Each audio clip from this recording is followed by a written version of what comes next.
Have you ever heard a ghost story where the haunting isn't by a monster, but by love itself? Where the spirit that lingers isn't out for revenge, but simply waiting? He brought Baron Frankenstein and Professor Van Helsing to life, cementing himself as a horror legend. But when the cameras stopped rolling, Peter lived in a nightmare far more disturbing than anything Hammer films could imagine. He wasn't acting when he looked broken. He wasn't pretending when grief hollowed him out, that they'd loved before and would love again, long after this life ended. They called it a spiritual marriage. Peter, ever hopeful, had convinced himself she'd recover. When she didn't, he collapsed.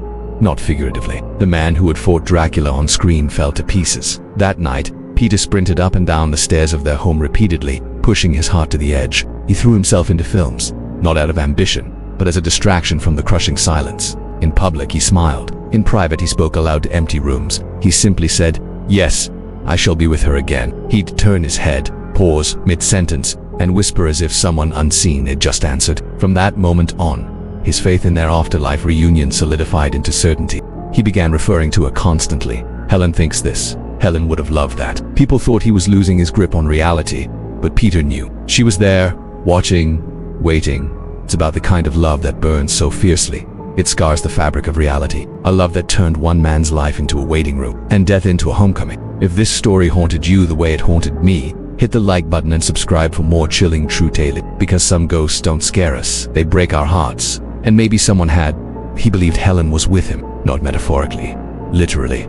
Maybe it's not a spirit seeking vengeance. Maybe, just maybe, it's love, echoing from one world to the next. People who sit there at dusk sometimes claim to feel a strange presence. Not frightening, but heavy with emotion. Some even say they've seen two figures, one tall and thin, the other delicate, walking hand in hand along the beach, fading in and out like mist. He moved through the world like a shadow, working, smiling, but never truly present. He acted in Star Wars, portraying the icy Grand Moff Tarkin, but even there, his eyes betrayed a man living half in this world, half in another. He would feel cold air wrap around his shoulders in rooms without open windows. A final doorway. He survived another 12 years, and often joked that he was simply killing time, just waiting for her. Watching the clock of eternity tick slowly toward reunion, her perfume, lavender and rose, would bloom from nothing. He existed, patient, faithful.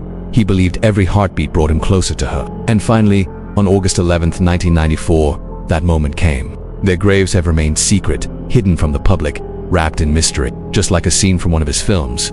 A love so sacred, even death couldn't expose it. Peter Cushing died at the age of 81. His last words reportedly filled with joy, because he was finally going to see Helen again. Lights would flicker, photos would fall. She was near, just out of reach. He wanted to die. He wanted the pain to kill him so he could be with her immediately. His friends later said they had never seen such a controlled, soft-spoken man unravel so completely. One that could not, be broken by death. But death didn't care, because in 1971, the love of his life, Helen, died, and the real horror began.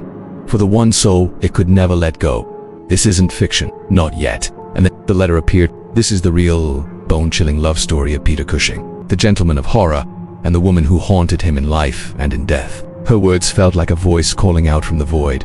She begged him not to follow her too soon. "Do not be hasty to leave this world," she wrote. "Live the life you have been given." In 1973, Peter appeared on a British television program called The Amazing World of Kreskin. During a psychic experiment, Kreskin asked Peter to rub ashes onto his forearm while thinking of a name. Suddenly, as Peter's fingers passed over the skin, letters began to emerge from the burned residue.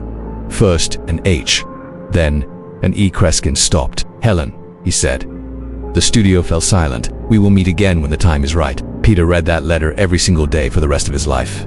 It was his anchor and his torment, and what you're about to hear will make you question what it really means to be alone. Peter Cushing was a master of the macabre. His face haunted movie screens for decades, portraying ghoulish scientists and vampire slayers with unmatched precision. Peter Wilton Cushing was born on May 26, 1913 in Surrey, England. He was a sensitive child, drawn to stories, fantasy, and the art of performance. Acting became his escape, and though he worked relentlessly, fame didn't come quickly. He struggled through obscure roles, odd jobs, and wartime hardship. But none of that mattered the moment he met Violet Helen Beck. It was 1942.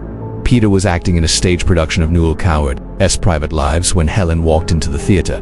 He later said it was as if time froze. Helen would tell friends she felt her heart skip, not in fear, but recognition. It was as if they'd known each other for centuries, across lifetimes.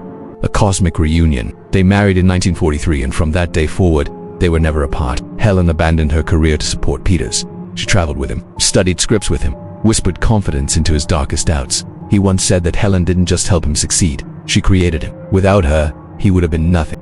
They believed, truly believed, that their love was older than their bodies. On January 14, 1971, Helen died after a long and grueling illness, but death wouldn't take him. Before she died, Helen had written Peter a letter, a farewell drenched in knowing, as if her soul already foresaw his suffering. Peter kept working. Then something happened that sent chills through even the most skeptical minds. Peter didn't flinch. To the audience, it was a trick. To Peter, it was confirmation.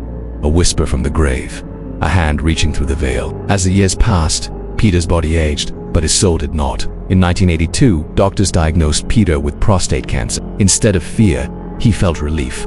It was, to him, a ticket home. Peter's secretary and closest friend, Joyce Broughton, said Peter never truly lived after Helen died. No one knows exactly where Peter and Helen are buried. In the town of Whitstable, England, a bench overlooks the sea. Locals call it Cushing's View. Peter Cushing's ghost story isn't about rattling chains or cold spots in the dark, so the next time you hear footsteps in the night or feel someone watching from beyond, and if you believe in that kind of love, the eternal kind, tell us in the comments what you think lies beyond the veil.